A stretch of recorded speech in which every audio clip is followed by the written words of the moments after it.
What happened when an undercover CEO returned to his beloved mountain lodge, only to discover the quiet workers he trusted were being mocked and mistreated behind his back? Welcome, wise and thoughtful listeners. You have the rare gift of seeing beyond the surface, of understanding that true leadership isn't about titles, it's about heart. Today's story is for those who believe in second chances, quiet resilience, and standing up for what's right. Get comfortable, settle in, and prepare to witness a journey of redemption, dignity restored, and the kind of leadership that changes everything. Jack Hartley stood at the edge of the gravel lot, the cool Colorado morning cutting through his worn jacket. The Summit Ridge Lodge sprawled ahead of him, just as majestic as the day he first opened its heavy timber doors to the world.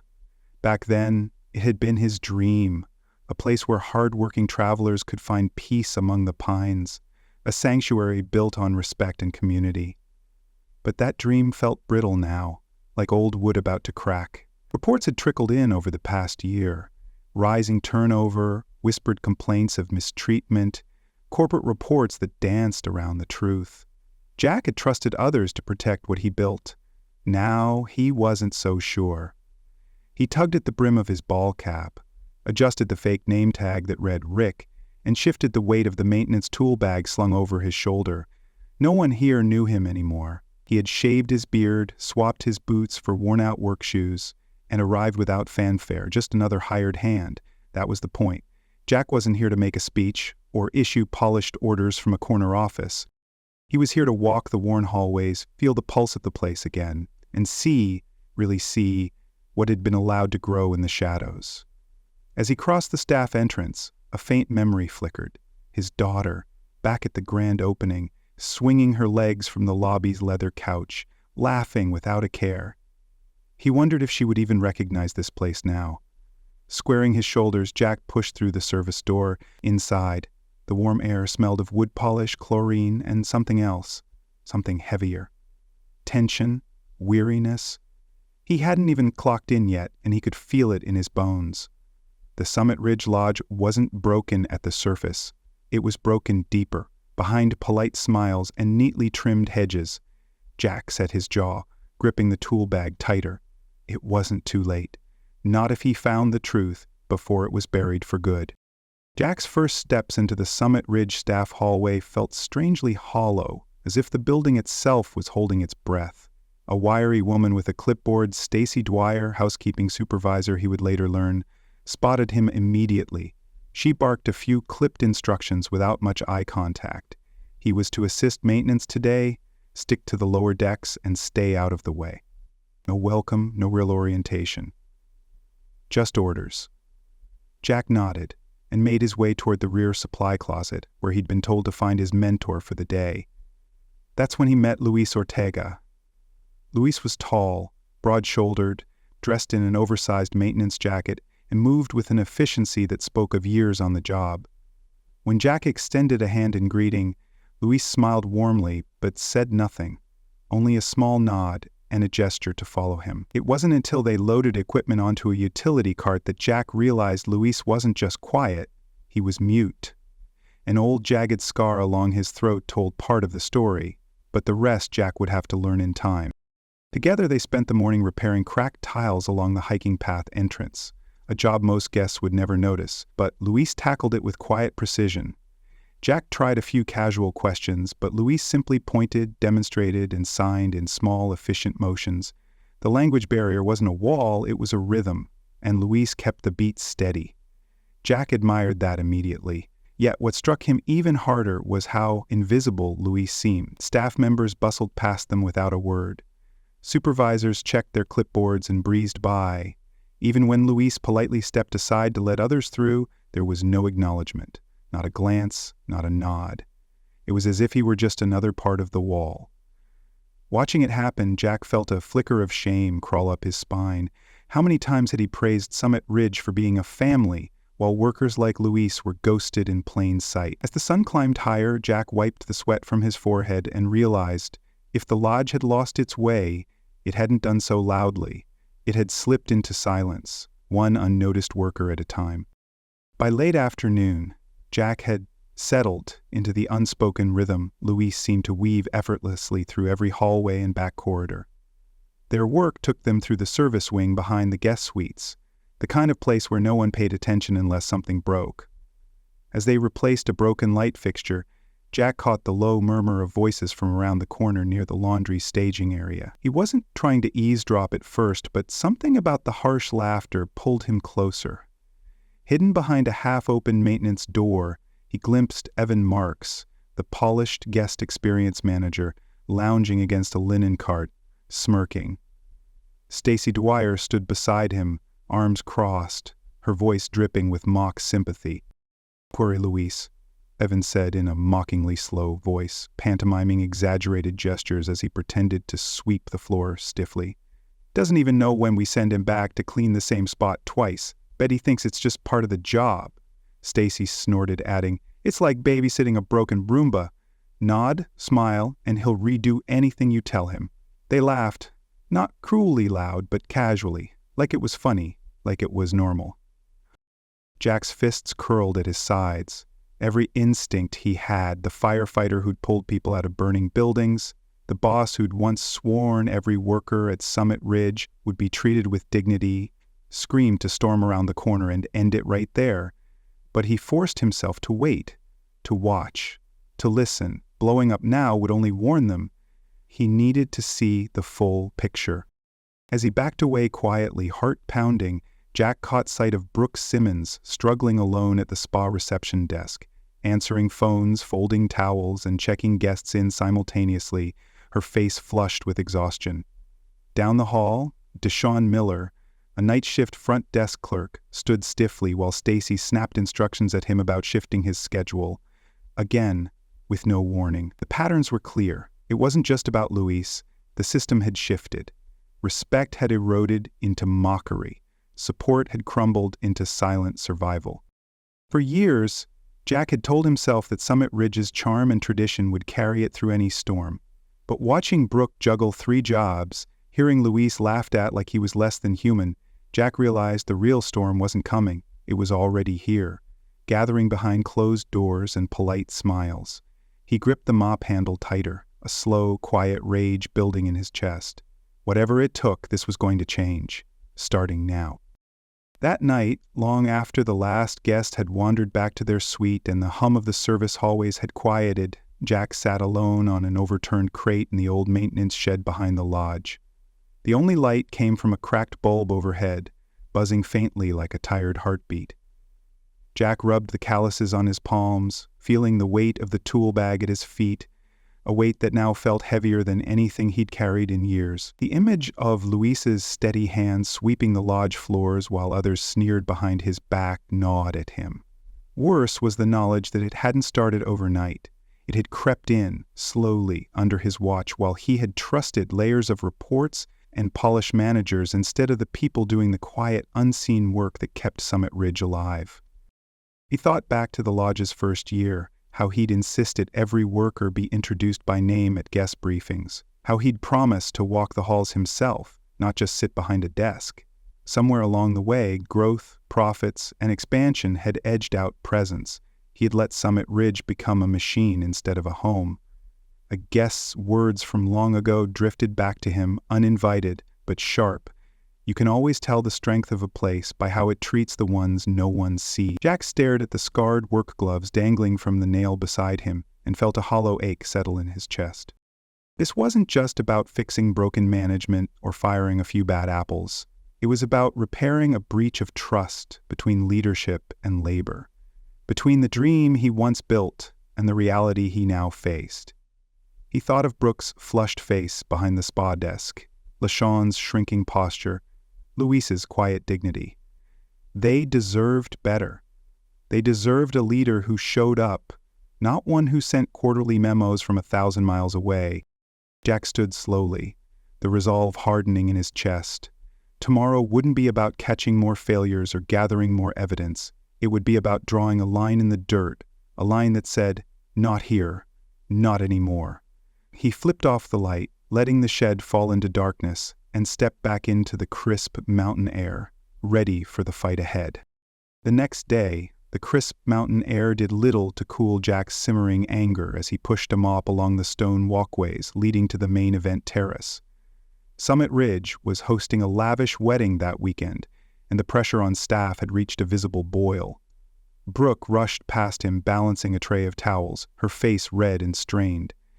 Deshawn, barely off a split shift, moved like a ghost at the front desk, eyes down, shoulders hunched. It was Luis, though, who caught Jack's attention first. Steady, methodical as always, sweeping up the debris left by early arriving guests. The breaking point came without warning. A glass slipped from a server's tray, shattering near the outdoor buffet. Stacy Dwyer stormed across the lawn, shouting at Brooke in full view of guests and staff alike. "Maybe if you moved faster for once, we wouldn't have disasters like this," she snapped, her voice sharp enough to make the bride's mother glance over. Startled, Brooke froze, humiliated, blinking back tears. Before Jack could intervene, Louise moved quietly toward the mess, pulling gloves from his back pocket to help. But Evan Marks was already there, and with a sneer that made Jack's stomach turn, he waved Louise off like he was swatting a fly. "Don't bother, hero," Evan said loudly enough for nearby guests to hear. Then, mimicking Louise's careful sweeping motions in an exaggerated, mocking pantomime, Evan added, "Look, everybody, Summit Ridge's finest. Maybe next he'll sweep the mountain clean." A few scattered laughs from nearby staff punched the air out of Jack's lungs. Louise's face didn't change, no anger, no protest, but Jack saw the smallest flicker of pain behind his calm eyes. That was it. No more waiting, no more observing. Jack dropped the mop, his boots crunching over the gravel as he strode toward the scene. The guests' conversations faltered, sensing the sudden shift. Evan noticed Jack approaching and straightened, cocky and clueless. Stacy looked up from where she was berating Brooke and frowned. Standing tall in his maintenance uniform, Jack Hartley pulled the fake name tag from his chest, letting it drop to the walkway. His voice, when he spoke, was low and carried the weight of every vow he had ever made to this place. "My name isn't Rick," he said. "It's Jack Hartley. I built this lodge, and what I just witnessed will not stand." The entire courtyard fell into stunned silence. For a long second, no one moved. A crisp breeze rustled the lodge's flags overhead, but the courtyard itself was frozen. Every eye fixed on Jack Hartley, standing tall in a uniform 2 sizes too big.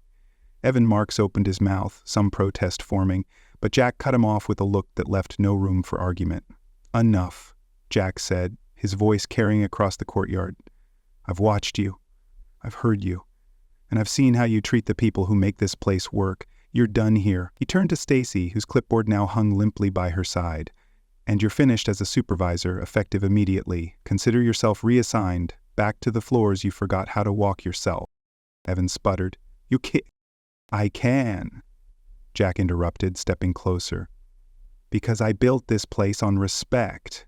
You built a culture of fear and mockery. Congratulations, you've just terminated yourself."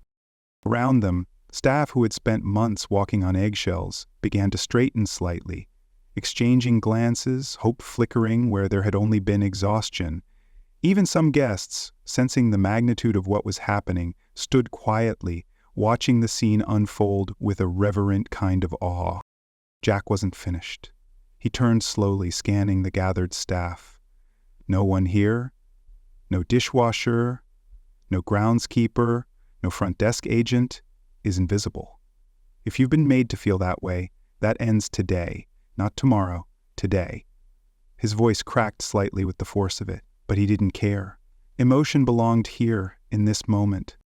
He pointed toward Brooke, who was still frozen near the broken glass. "You're not slow, you're overworked and undersupported, and that's on leadership, not on you." She blinked rapidly, clearly fighting back tears. Jack turned next to Luis, who stood a few paces back, broom in hand, shoulders stiff with uncertainty. Jack gave him a slight nod, voice gentler now. "You have more integrity in one day's work than some people show in a lifetime."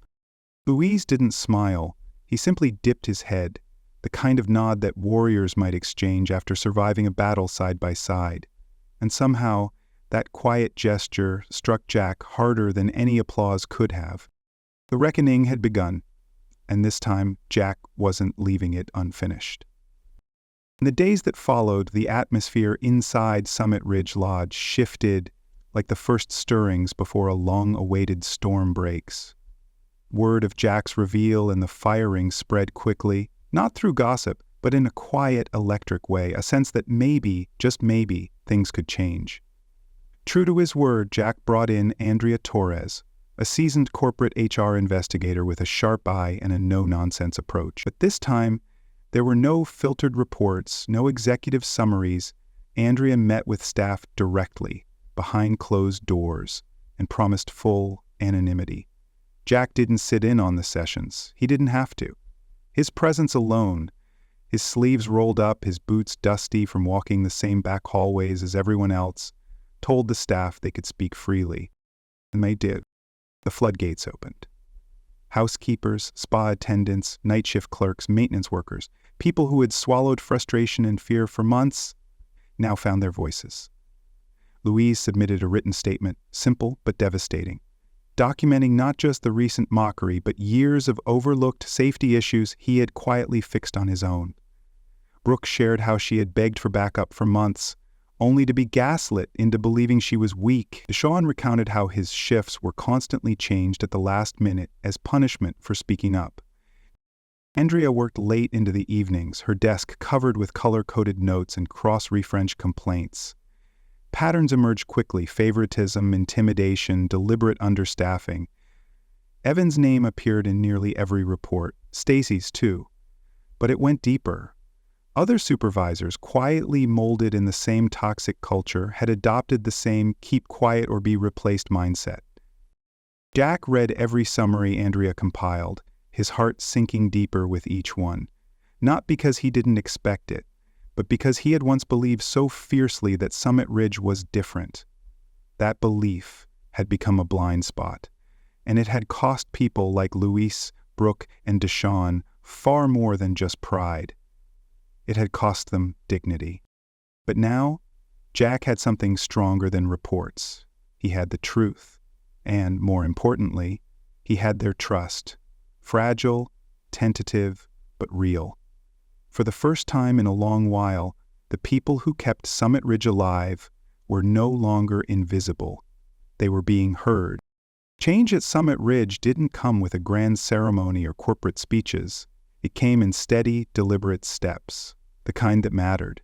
Jack started by calling a meeting with the department heads, still standing after the investigation, but this time he didn't sit at the head of the table. He stood among them, eye level, a quiet reminder that leadership wasn't about height or title, but about responsibility. Tamara Vance, the assistant lodge coordinator, who had spent years quietly picking up the slack left by louder, less competent managers, was promoted on the spot to guest services lead. There was no fanfare, just a simple announcement and a nod of respect from Jack. She blinked in surprise, her hands tightening slightly around the clipboard she always carried, then straightened her shoulders with quiet pride. Brooke Simmons, still weary from months of overwork, was assigned a part-time assistant starting immediately, allowing her to manage the spa desk without drowning in impossible expectations. When Jack informed her, Brooke didn't burst into tears or give a grand speech. She just whispered, "Thank you," with a cracked voice, and finally, for the first time in months, let herself breathe. Deshawn Miller was offered a fixed, stable schedule, free from last-minute retaliation. His reaction was almost heartbreaking, a simple nod, a glance downward, as if afraid believing it might make it disappear. Jack clapped him lightly on the shoulder, letting the young man know without words that this time it was real. And then there was Luis. Jack didn't just thank him privately. He stood in front of the maintenance crew during their shift change and publicly praised Luis's work ethic, integrity, and loyalty. No grandstanding, no flashy awards. Just the kind of recognition that said, "You matter. We see you." Luis nodded once, his eyes shining under the brim of his cap, and the rest of the crew clapped, hesitant at first, then louder, growing into something that felt bigger than a celebration. It felt like a healing. Summit Ridge wasn't magically fixed overnight, but now, the right people, the ones who had weathered the storms quietly, were finally steering the ship. And Jack wasn't watching from a distance anymore. He was right there with them, every step of the way. The real beginning of Summit Ridge's new chapter didn't come with new uniforms or polished marketing campaigns. It came one quiet evening a week later, when Jack stood by the maintenance staging area and watched Luis Ortega train 2 brand-new hires. Luis moved with the same calm precision as always, but there was a new ease in his posture, a quiet pride in how he demonstrated each task. Checking supply levels, inspecting safety rails, repairing loose tiles, the young trainees, still clumsy but eager, followed his lead without hesitation, reading his gestures, watching his hands, understanding without words. Jack leaned against the doorway, arms crossed, and let himself watch for a moment longer. Earlier that week, Jack had sat Luis down and offered him more than thanks. He had asked Luis to help design the lodge's new maintenance training program, not as a silent helper, but as a true architect. Luis hadn't needed time to think. He simply pulled out a worn notepad, scribbled 6 words, and handed it to Jack. "If it helps others stay longer, I'll do it." Now, seeing him teach, seeing the way the younger workers respected him without a hint of pity or awkwardness, Jack realized this was what real leadership looked like. Not orders barked across clipboards, not fake smiles and empty slogans, just quiet, steady stewardship, building something stronger, one honest gesture at a time. Later that afternoon, during the weekly staff huddle, Jack made it official. In front of the team, he announced Luis as the lead maintenance trainer for all incoming hires. No manager titles, no middle layers, direct mentorship, peer-to-peer. For a heartbeat, the room stayed quiet. Then, slowly, the applause began, low and genuine, spreading until even the new hires were clapping. Luis didn't grandstand. He simply tipped his cap forward, the edges of a smile tugging at his lips, and nodded once to Jack. A warrior's salute between men who had both fought their own quiet battles. For the first time in a long while, Jack didn't feel like an owner or a boss looking down from a mountain. He felt like he was standing shoulder to shoulder with the people who made Summit Ridge a place worth fighting for. And this time, he wasn't going anywhere. The following weeks at Summit Ridge moved with a new, tentative rhythm. Not perfect, not effortless, but different in a way that mattered. Jack no longer observed from afar or issued directives through department heads. He walked the halls daily, sometimes with a clipboard, more often with just his own 2 eyes and a willingness to listen. Staff were cautious at first, unsure if the change would stick, but slowly, trust grew. He'd find Brooke laughing with her assistant behind the spa desk, or Deshawn calmly checking in a line of guests without the flinch of constant reprimand. He watched Luis coaching new hires in the maintenance wing, guiding without speaking, the young workers falling naturally into his rhythm, learning not just how to fix broken things, but how to carry themselves with quiet dignity. One afternoon, as Jack crossed the back patio overlooking the mountain trails, he caught sight of Luis sitting alone on a bench, sipping from a dented thermos, the late autumn sun catching the silver strands in his dark hair. Without a word, Jack sat down beside him. They didn't speak. They didn't need to. The silence between them wasn't heavy anymore.